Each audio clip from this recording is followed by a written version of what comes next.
ખાડાની ભરપાઈ કરીને બંગાળને દોડતું કરવાનું કામ ભારતીય જનતા પાર્ટી અવશ્ય કરશે એવો મને પૂરો વિશ્વાસ છે। સાથીઓ, દેશમાંથી સ્વાભાવિક રીતે આપણી ઘટના બને એટલે લોકોનો ગૌરવ અને આનંદનો ભાવ તો જગે, પણ દુનિયામાં બંગાળની વિધાનસભાની ચૂંટણીના પરિણામોની ચર્ચા સમગ્ર વિશ્વમાં થઈ રહી છે। દુનિયાના ગણમાન્ય લોકો એની નોંધ લઈ રહ્યા છે।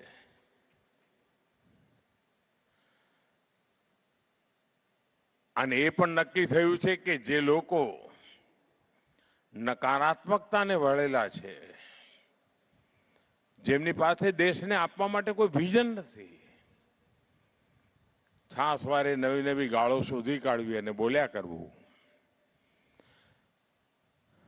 યુગ બદલાઈ ચૂક્યો છે। દેશની યુવા પેઢી પોતાના ભવિષ્યને જોઈ શકે છે,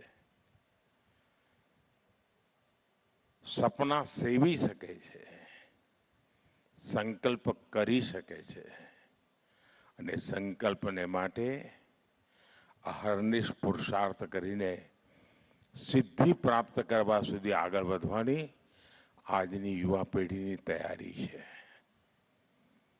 એના જે એસ્પિરેશન્સ છે એ એસ્પિરેશન્સને આજે દેશનો નવજવાન જે સંકલ્પો લઈને ચાલી રહ્યો છે એનાથી દેશના ઘણા રાજકીય પક્ષોના રાજકીય નેતાઓ અજાણ છે એવું લાગે।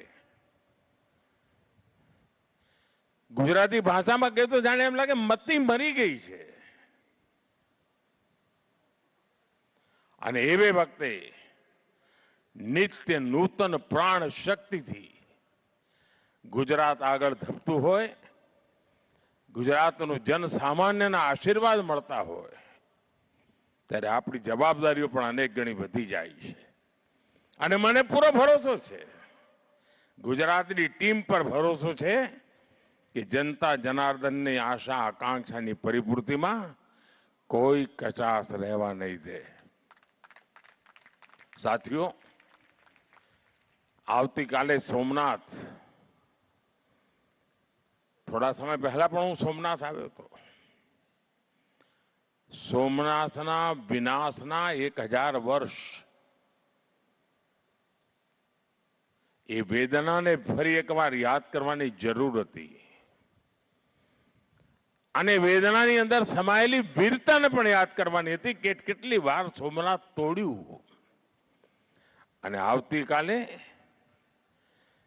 આજથી 75 વર્ષ પહેલા સરદાર સાહેબે જે સપનું જોયું, જે સંકલ્પ કર્યો હતો, આજથી 75 વર્ષ પહેલા સોમનાથ મંદિરમાં પુનઃ પ્રાણ પ્રતિષ્ઠા થઈ હતી। ડોક્ટર રાજેન્દ્ર બાબુ આવ્યા હતા,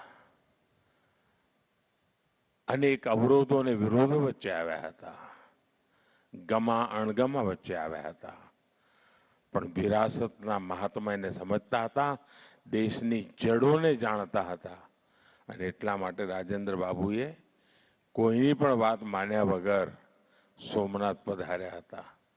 એને આવતીકાલે 75 વર્ષ થઈ રહ્યા છે। એ ગૌરવ ભરી પળને ફરી એકવાર એ વિરાસતનું સન્માન કરવા માટે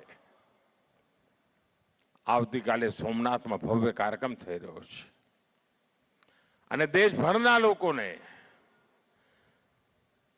આપણી આ વિરાસત માટે ગૌરવ થાય અને એના માટે નિરંતર પ્રયાસ થાય। અને વિરાસત એક નહીં, અનેકવિધ ગુલામીના કાળખંડમાં જેટલું જેટલું સહન કર્યું છે ને એ બધાની સામે ગૌરવથી ઊભા થઈ ગયા। આજે 10મી મેનું પણ મહત્વ ભારતની આઝાદીના આંદોલનમાં ઓછું નથી। 1857ની પહેલી ક્રાંતિ, સ્વાતંત્ર્ય સંગ્રામનું યુગલ 1857માં 10મી મેના દિવસે અને એવી પળે જામનગરની ધરતી પર તમને બધાને મળવાનું થાય ત્યારે સ્વાભાવિક ગૌરવ થાય છે દોસ્તો। આટલી મોડી રાત્રે પણ આપ સૌ આટલી મોટી સંખ્યામાં આવ્યા। હું જોઉં છું કે છેડે સુધી લોકો જ લોકો છે। આટલી મોટી સંખ્યામાં આપ આવ્યા, હું આપનો ખૂબ ખૂબ આભાર માનું છું। મારી સાથે બોલીએ ભારત માતા કી, ભારત માતા કી, ભારત માતા કી, વંદે વંદે વંદે। ખૂબ ખૂબ ધન્યવાદ મિત્રો। તો જામનગરમાં પીએમ નરેન્દ્ર મોદીએ સંબોધન કર્યું અને એવા તબક્કે તેમણે બંગાળની જીતને પણ ખાસ યાદ કરી, એ જીતને પણ વિશેષ ગણાવી અને અલગ અલગ સમુદાયના લોકો આ તબક્કે ઉમટ્યા હતા। ઉપરાંત આટલી મોડી રાત્રે પણ લોકો અહીં ઉપસ્થિત રહ્યા, તેમનો પણ તેમણે આભાર માન્યો। જામનગરની પાઘડી પહેરાવીને પીએમ મોદીનું સ્વાગત થયું હતું અને ત્યારબાદ તેમનું સંબોધન પણ ઘણું જ મહત્વપૂર્ણ રહ્યું, કારણ કે ગુજરાતની ગૌરવની ગાથા છેલ્લા 25 વર્ષમાં લખાઈ હોવાની વાત પીએમએ સૌની સમક્ષ મૂકી હતી। સાથોસાથ કહ્યું કે ગુજરાતની આવનારી પેઢી પણ ભાજપને પ્રેમ આપશે તેવો વિશ્વાસ તેમણે વ્યક્ત કર્યો હતો।